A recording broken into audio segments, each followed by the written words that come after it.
Salut à tous et bienvenue sur ma chaîne éducative. Dans cette vidéo, je vous propose un sujet d'examen et une expression écrite inspirée de Le dernier jour d'un condamné pour vous aider à mieux comprendre l'œuvre et à réussir vos devoirs. Restez avec moi jusqu'à la fin pour découvrir des concepts précieux et des exemples concrets. Niveau baccalauréat, examen de français, texte du chapitre 12.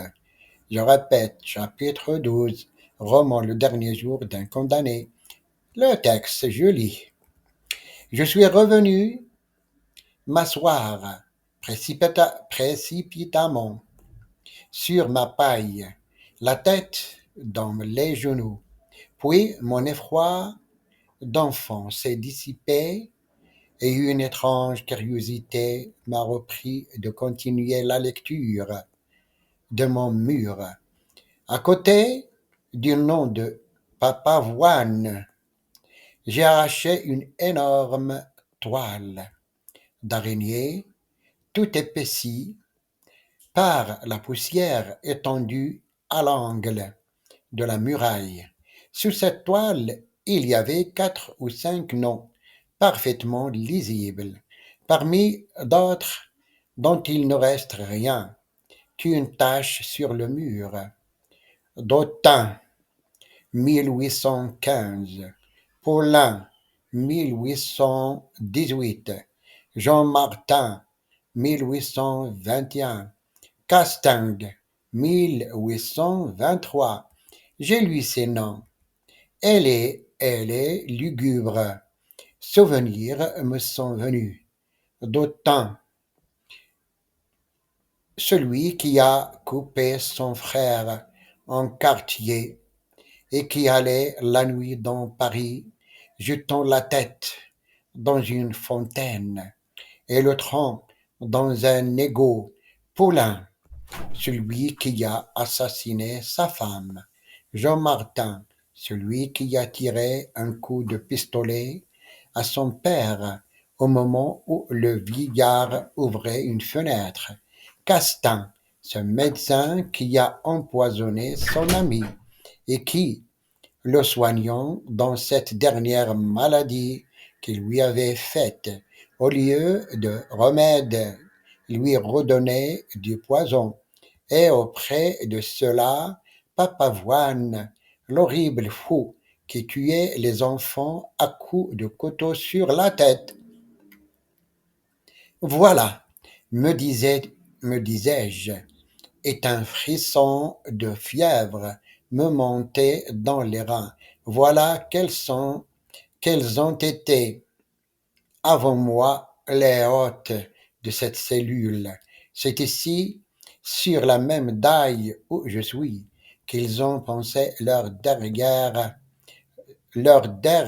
pensée. Ces hommes de meurtre et de sang, c'est autour de ce mur, dans ce carré étroit, que leurs derniers pas ont tourné comme ceux d'une bête fauve. Ils se sont succédé à de courts intervalles. Il paraît que ce cachot ne désemplit pas. Ils ont laissé la place chaude et c'est à moi qu'ils l'ont laissé. J'irai à mon tour les rejoindre au cimetière de Clamart, où l'herbe pousse si bien. Je ne suis ni visionnaire ni superstitieux. Il est probable que ces idées me donnaient un accès de fièvre, mais pendant que je rêvais ainsi, il m'a semblé tout à coup que ces noms fatals étaient écrits avec du feu sur le mur noir.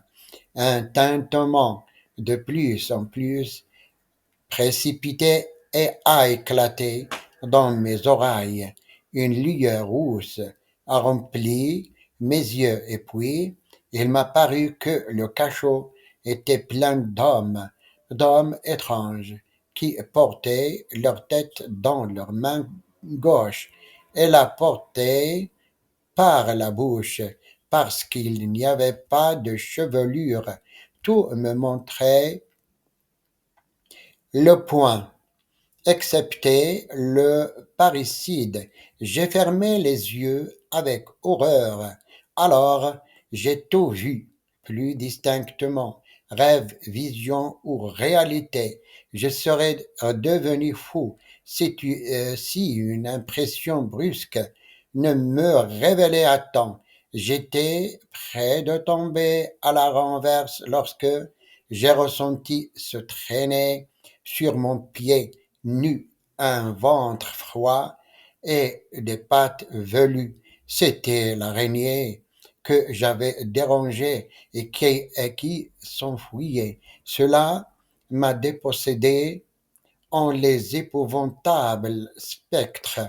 Non, c'était une fumée, une imagination de mon cerveau vide et convulsif, chimère à la Macbeth. Les morts sont morts, ceux-là surtout, ils sont bien cadenassés dans le sépulcre. Ce n'est pas là une prison dont on s'évade. Comment se fait-il donc que j'ai eu peur ainsi?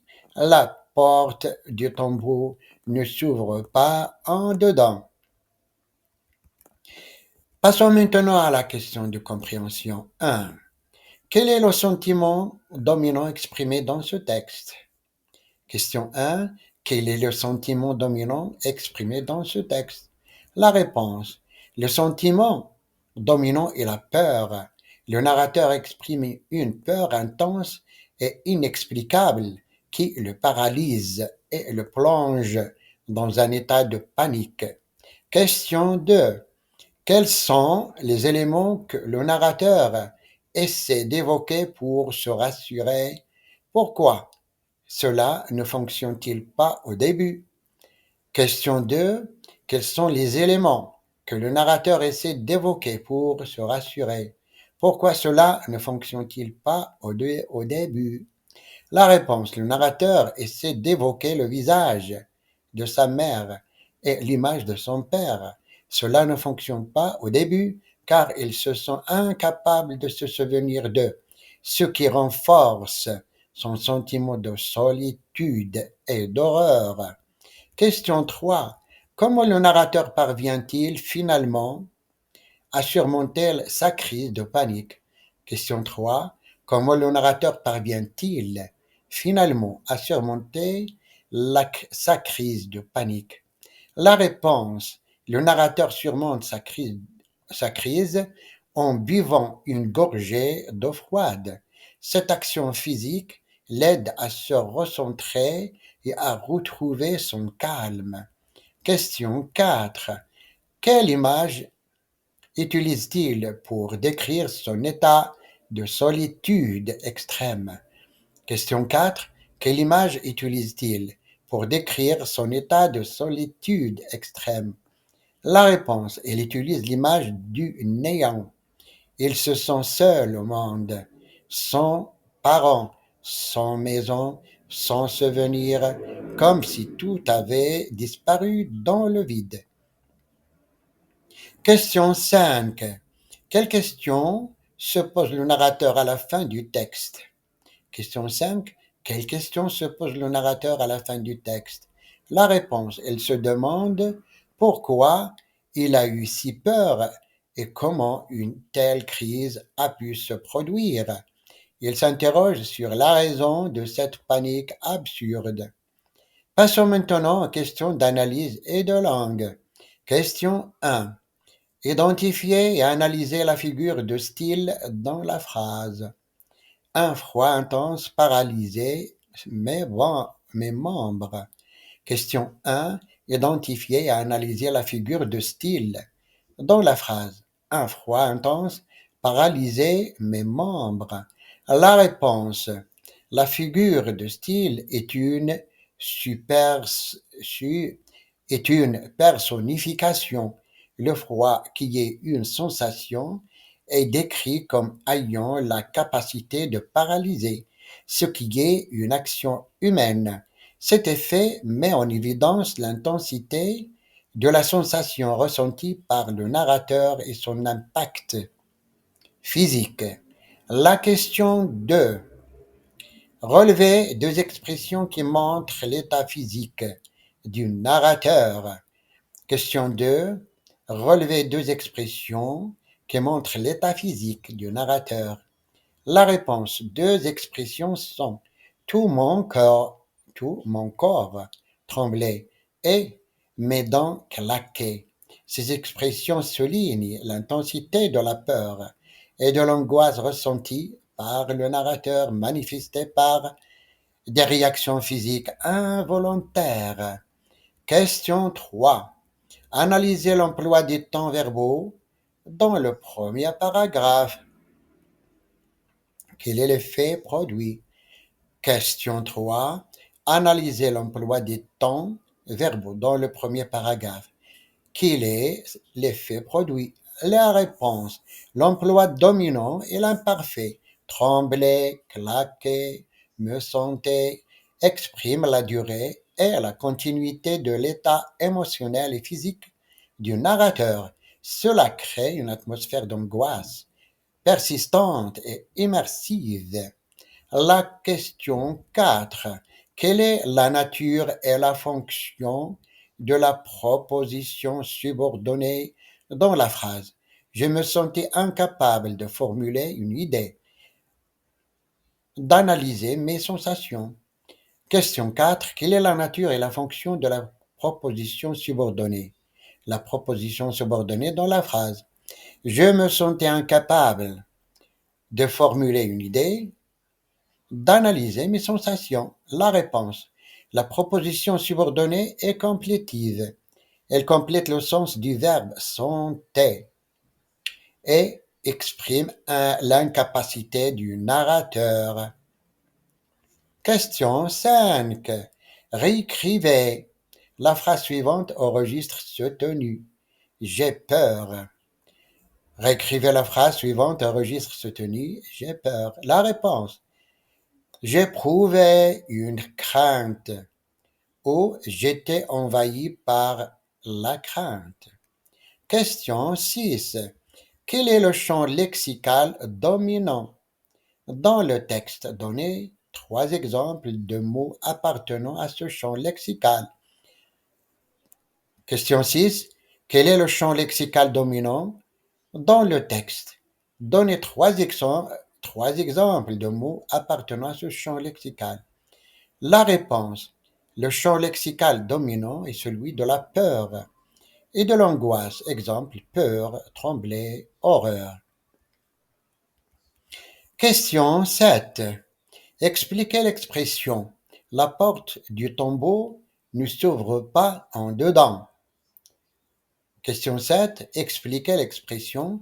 La porte du tombeau ne s'ouvre pas en dedans. La réponse. Cette expression signifie que la mort ou le désespoir ne doivent pas venir de l'intérieur de soi. Le narrateur se rassure en passant que sa crise de panique est irrationnelle et que la réalité, ses parents, sa maison, existe toujours. La question 8. Identifiez le type de narrateur dans ce texte. Justifiez votre réponse. La question 8. Identifiez le type de narrateur dans ce texte. Justifiez votre réponse.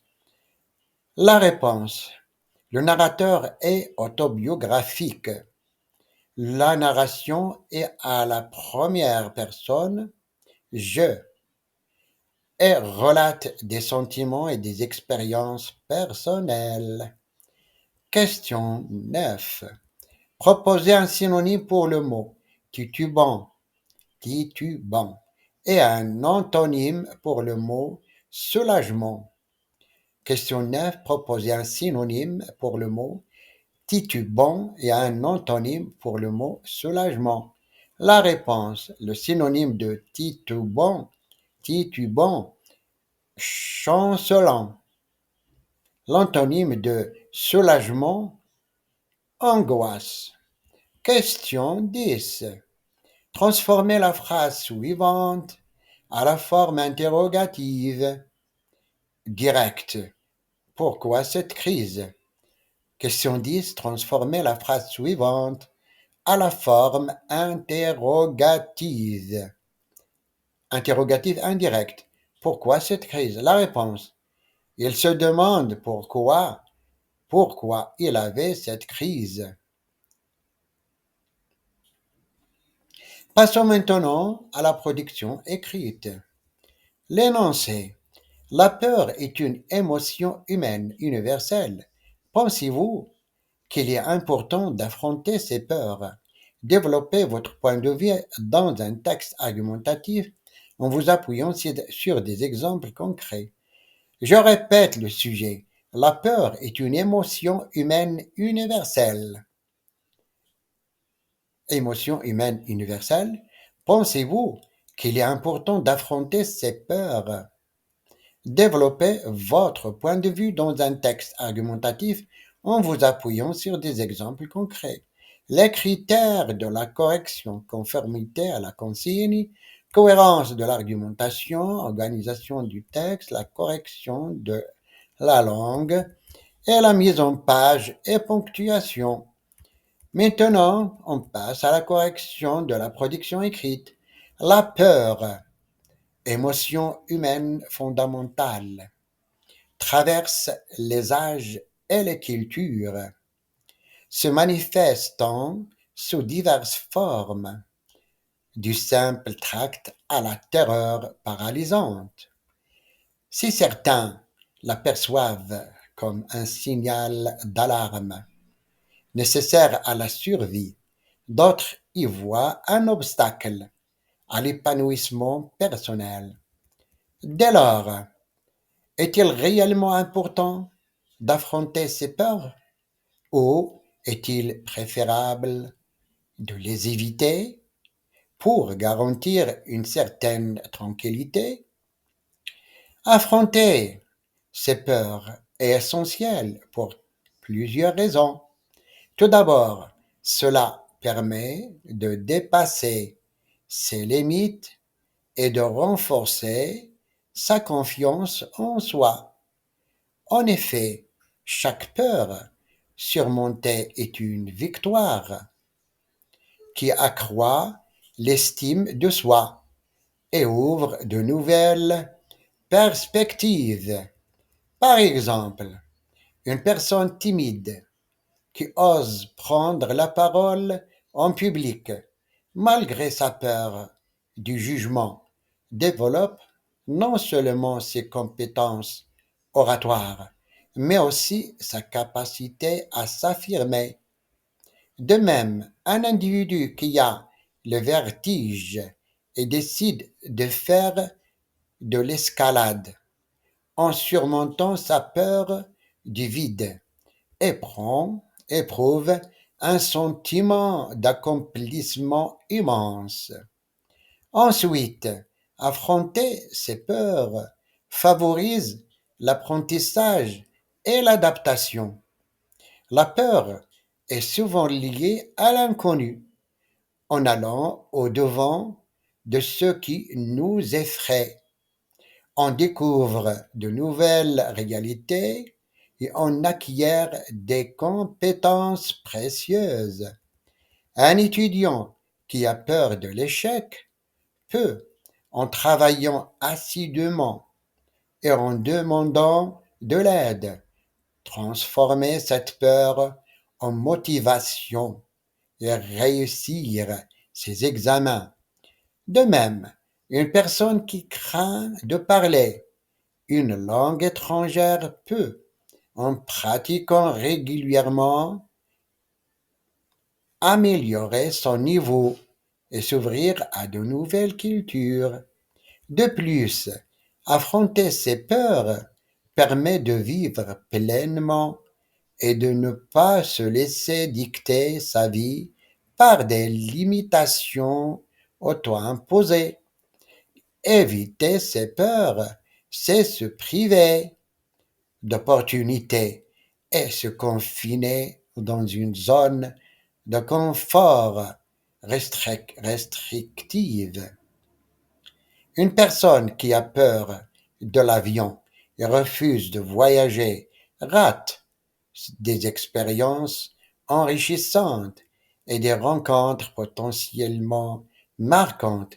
De même, un entrepreneur qui a peur de prendre des risques peut passer à côté d'idées novatrices et de succès importants. Antigone, dans la pièce de Jean Anouilh, illustre cette idée en choisissant d'affronter sa peur de désobéir à Créon pour suivre sa conscience. En conclusion, bien que la peur puisse être une émotion désagréable, voire paralysante, il est crucial de ne pas la laisser nous définir. Affronter ces peurs est un chemin vers la croissance personnelle. L'apprentissage est une vie plus riche et épanouissante. Cela demande du courage et de la persévérance, mais les bénéfices sont immenses. Comme le dit un proverbe bien connu, la peur n'évite pas le danger. La peur n'évite pas le danger. Il est donc préférable de l'affronter. Il est préférable de l'affronter pour mieux le maîtriser et vivre pleinement sa vie. C'est fini. J'espère que vous avez désormais une meilleure compréhension de cette œuvre et des outils pour réussir vos devoirs et examens. Si cette vidéo vous a aidé, n'hésitez pas à laisser un like, à vous abonner et à activer la cloche pour ne pas manquer des prochaines vidéos. Pour ne pas manquer les prochaines vidéos sur la littérature et l'analyse de textes. À très bientôt.